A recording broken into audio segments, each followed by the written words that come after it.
Good afternoon. My name is Steve Faris.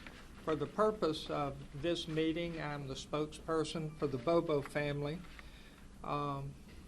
Karen, Dana, and Clint have asked me to give a statement. After the statement is given, I will entertain questions, but I will not entertain any questions to do with the case. That will be in the province of the Attorney General and the Sheriff. If you wish to ask them questions, I believe they are here to answer the questions that they are able to at this time.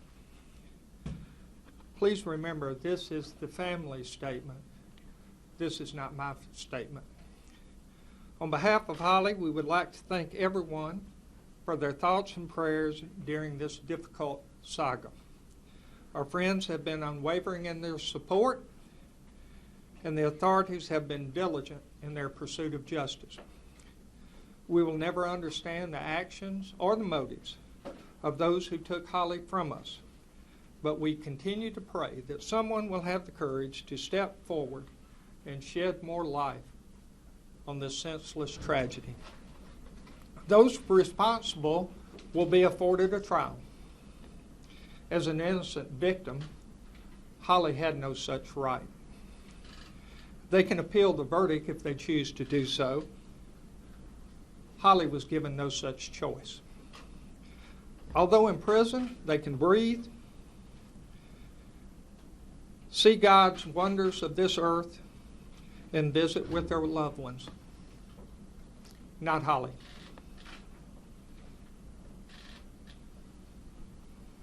We've lost a precious daughter, sister, granddaughter, niece, cousin, and friend. However, those responsible have lost their souls.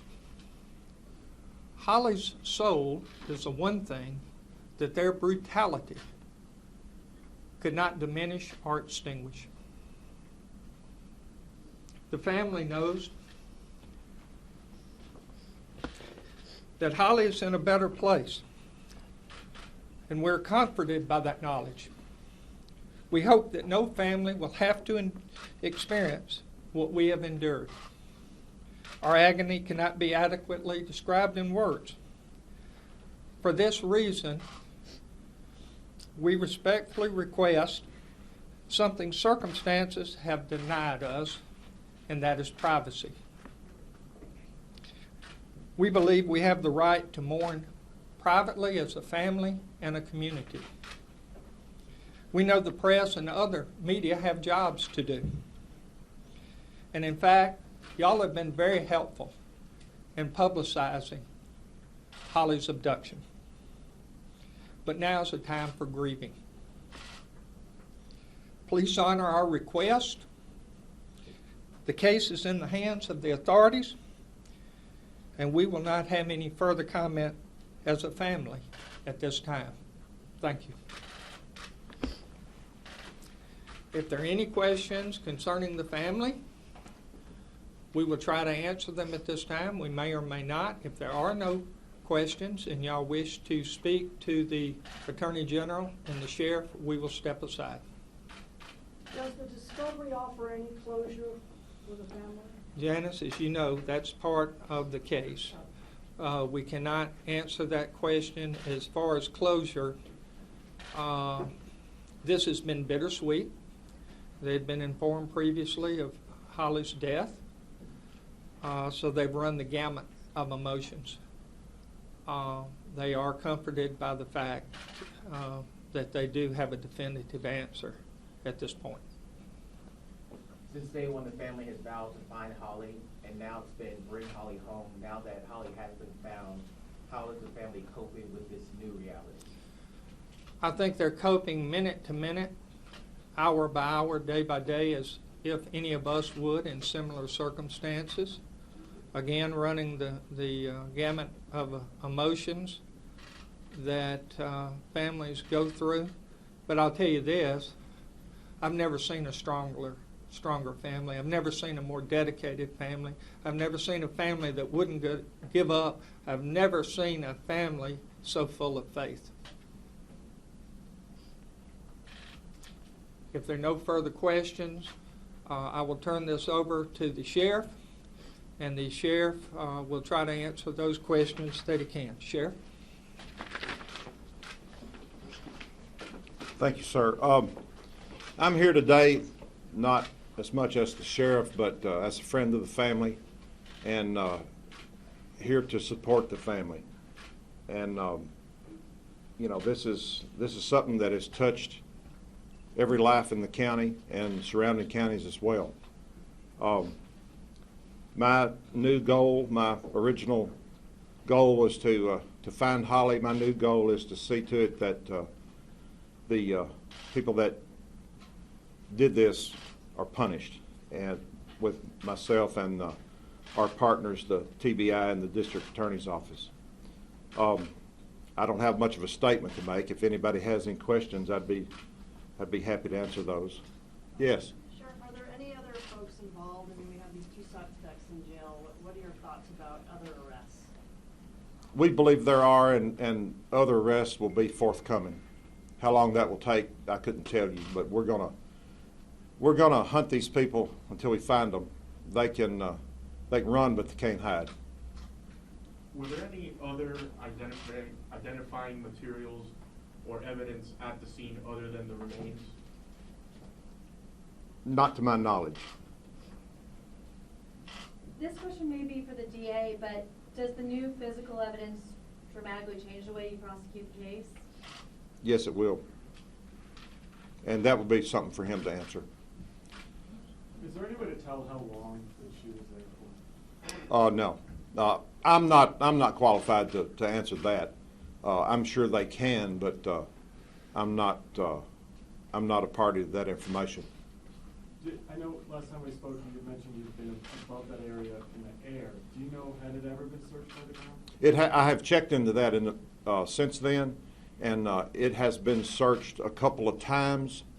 How far the searchers went back into the area is still unclear.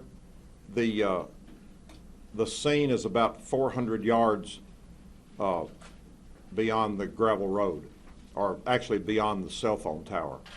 So it's quite a ways back in the hollow behind the tower. So I don't know if anybody went that far or not. I know you've had a night to kind of take this in. I mean, does it still seem real that this is how it's ended? Well, not really. None of this seems real from the very start. I mean, this is the kind of thing that you always think about happens to those other people somewhere else. You know, we never thought it would happen here, but it did.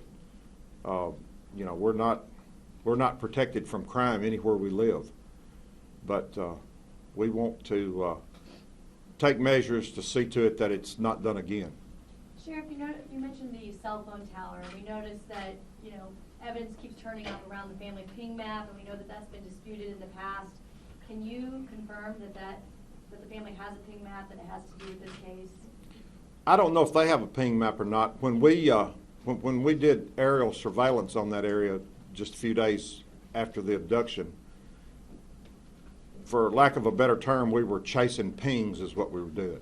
We were looking in those areas that cell phones had pinged off towers, and that area was one of the areas.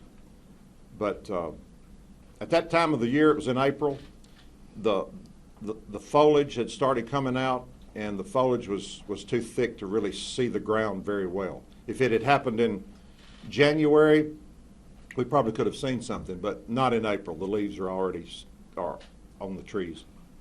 And Sheriff, you talked about charges forthcoming, and we know that Shane Austin's case still seems to be in limbo. What can you tell us about charges forthcoming against him? I can't tell you anything. I'm not privy to that information. That would be a question for the district attorney. Sheriff, was it investigators, like with the TBI or with law enforcement, that had searched the area previously, or was it the teams of volunteers that also were helping out with the search? I'm not completely clear on that. I think it was probably volunteers, because starting out in the, we did volunteer searches, and then later on those searches got to be more law enforcement personnel searches. If there were areas where evidence had been found or we suspected to find evidence, it was law enforcement people. Because, you know, we have a little training in how to handle evidence and how to document it and all that that the layman wouldn't. But I would say that that was probably an area for citizen searches. Sheriff, talk about what the TBI is doing currently out at the search site, what their goal is today. At the current time, as I told you earlier, the scene is completely secured. It's been secured ever since Sunday. TBI arrived this morning with their forensic teams. There's a forensic anthropology team from University of Tennessee at Knoxville, and they have since blocked the roads. And as I told you before the press conference, anybody that's planning on going to the scene, don't worry about it. You're not getting in. In fact, I'm not going back. There's no reason for me to go back. But the scene is pretty secured, and but they're out there processing the scene. You know, no matter who the remains belong to, I mean, we had a scene that had to be processed no matter what. Sheriff, you've said you were surprised how quickly the results came back. Were you expecting this to happen so quickly? I really wasn't. I wasn't expecting it to happen for at least 2 or 3 days. I was very surprised and pleased that it happened as soon as it did. Many man hours have been expended, a lot of money has been expended, you know, over 3 years yet by law enforcement, yet there was 2 hunters who found it. Is there anything that you think that law enforcement could have done differently with their searches? No, we, you know, as you do in any investigation, you take your information and you act on it, and you process it and act on it as best you can. To my knowledge, no information besides the pings ever came in for that particular area. But, you know, practically everything within a 20-25 mile radius was searched at one time or another.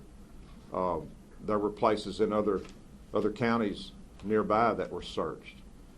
But if there was any indication to believe we needed a law enforcement search in that area, I never heard it, and I never heard that one took place in that area. By a ground search, you mean, but there was an aerial search? Yes, we did flyovers, both with fixed wing and helicopter. One of the fixed wing flights that I was on, we had a forward-looking infrared sensor on there, the FLIR system, which picks up heat on the ground.